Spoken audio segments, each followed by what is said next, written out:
Becoming a police officer is a service. It's a service, it's a sacrifice, it's serving your community. There's other members, such as veterans or military members, who have already been making sacrifices in that realm that might want to transition into law enforcement, which is an honorable transition. But even if you're not a veteran, this video will have a lot of good training for you so that you know what you can and can't fill out on your applications so that you can make the best possible chances to becoming a police officer. Let's discuss.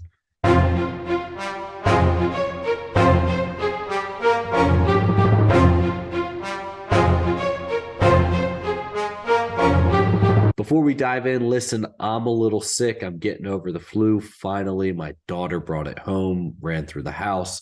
Anyway, we're getting over it. But down below are those two gifts for you. As always, the Getting Started as a Police Officer free workshop. Click on the link below. It's going to walk you through everything you need to know about getting hired as a police officer. Also, if you have something more specific, something more tailored to you that you want to ask me directly, go ahead and sign up for a free coaching call. My gift to you. Let's jump in. Forgive me for being sick if I sound a little nasally or if I have to cough. Like I said, I'm getting over the flu. Anyway, veterans transitioning out of the military. If you're transitioning out of the military and you're looking into getting into law enforcement, it's an honorable transition. It's an honorable profession. I did it myself. I really enjoyed it. And the nice part is if you do it right, a lot of benefits transfer over.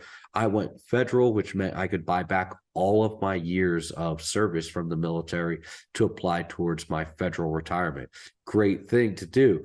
The big thing that you need to be aware of is what you need to fill out. So say if you're going federal and you're going to buy back all your years, you get things called veteran preference. Now, if you're not a veteran, this is for you too, because you do not want to mark veteran preference, especially if you're applying federal through USA Jobs, because if you mark veteran preference and you have no way to back it up, you're not even going to get referred through the hiring page, and you're just going to get dismissed right off the bat and waste all that time filling out the application, tuning your resume, and all those other things.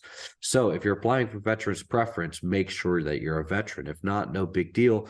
Civilians, there's a way to build and grow your experience to make you just as qualified and make you just as marketable as the veterans out there. So jumping back to the veterans, if you're going to apply, make sure you're setting up your veteran preference. If you're a disabled veteran, make sure you get the documentation you need to set that up and apply properly. Excuse me. Got to drink some tea here. Like I said, I'm sick. So if you're a veteran, or if you're a disabled veteran, forgive me, if you're a disabled veteran, make sure you're doing what you need to do, getting ahead of the game, getting ahead of the curve, and filling out that paperwork prior to submitting your application. 5 and 10%, or 5 point and 10 point. There we go. That's what I'm looking for.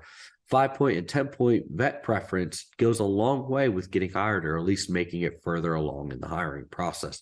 So you don't want to throw away that, because you get out of the military, there's not much that you get to claim. This is one thing you get to claim. Make sure you do it. Get yourself that job. Now, going back to the civilians here, if you try to claim that preference, as I said before, you're going to get completely disqualified. But that's not just the only thing that's out there. There is, if you're a spouse of a veteran, you can claim vet preference. If you worked for the Peace Corps, there's a preference there. If you're a former federal employee, there's a preference there.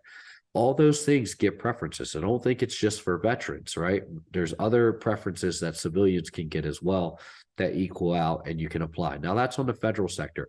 Each department and each state do it a little bit different for them, but same thing. If you're a veteran, you get a little bit of preference. If you have other background and experience, you get a little bit of preference, whether you're a veteran or not. So moving on, the big thing that you need to take into account is, are you doing what you need to? Are you gaining that experience? Are you applying for that experience? Are you getting the proper documentation you need to submit to get those preference points to get hired on as a law enforcement officer?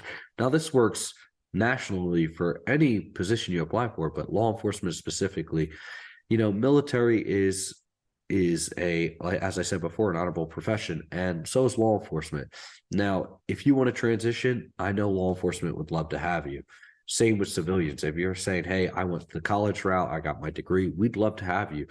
Only 50% of law enforcement have their associate's degree, and less than 70% have their bachelor's degree. So if you're someone that went the college route, please join. And nowadays there's a lot of good benefits, such as, you know, doing college through law enforcement programs or getting law enforcement reimbursement programs for your college. So like I said, this isn't just for veterans. It's for everyone out there. These are just some of the benefits that you have out there as a veteran. So a lot of veterans don't go to school, or some of them go to school but don't finish their degree while they're in service. Well, listen, before you burn your GI Bill, there are programs within the law enforcement sector that will give you your degree for free, your criminal justice degree for free, associates or bachelor's. Test. And then you can save your GI Bill for something else that you want to pursue, maybe a master's or something like that down the line. So just know these programs out here, you have to, in order to get them to work, same with veteran or civilian, but speaking to the veterans here, you have to put in the work. You know, prior to me getting out of the service, I applied to multiple academies. I winded up getting my EMT certification. I went through the EMT academy through a hybrid program. And then I transferred right into my law enforcement academy the day after my EMT academy stopped. So preparation is the key. And I know as veterans or as military members, we're really used to a lot of people telling us where we need to be, what we need to do. Those days are gone. You can't take the time to sit there and listen to other people telling you what to need to do. You need to get out, research, talk to people, see what guidance they can give you, but get out there, research, understand what you need to do to get on with the department or the agency you're looking for. Another thing for veterans is when you're applying and you're getting these preference points, you need to mark it properly on the application that you're applying with, whether it's a paper application, an online application, USA Jobs. It doesn't matter. You need to properly put that information on there, which means you're going to need to have all the documentation, your DD-214, your service jacket, if possible.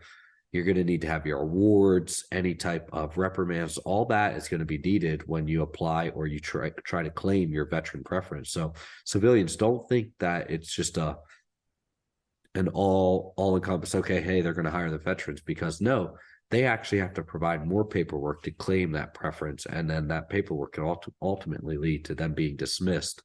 So if you have a UCMJ on your record, or if you have a reprimand, you're going to have to disclose that, and you're going to have to give over your military jacket, training jacket, and service record to the departments that you're applying to, so that they can evaluate whether or not your conduct in the military will prevent you from being a police officer.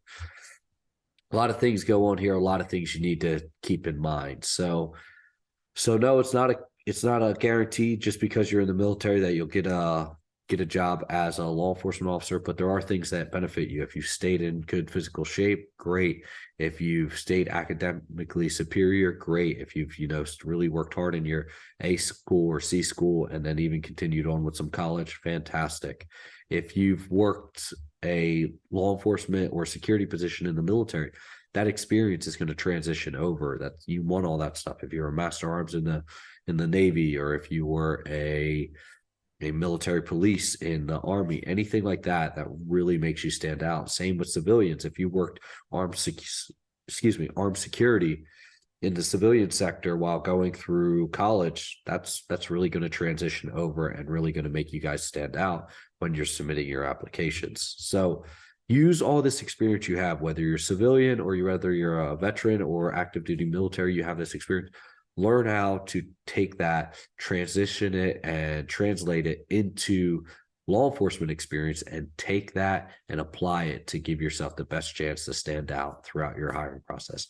As always, those gifts are down below. Like I said, getting started as a police officer, it's an all-encompassing workshop. It's going to walk you through everything you need to know from the beginning of the hiring process to the end of the hiring process. Something more specific, something tailored specifically to you. Also down below is a link to a sign up for a coaching call with me. Both of these are completely free, my gift to you. I look forward to talking with you. I look forward to seeing you, and good luck getting that badge put on. I'll talk to you soon.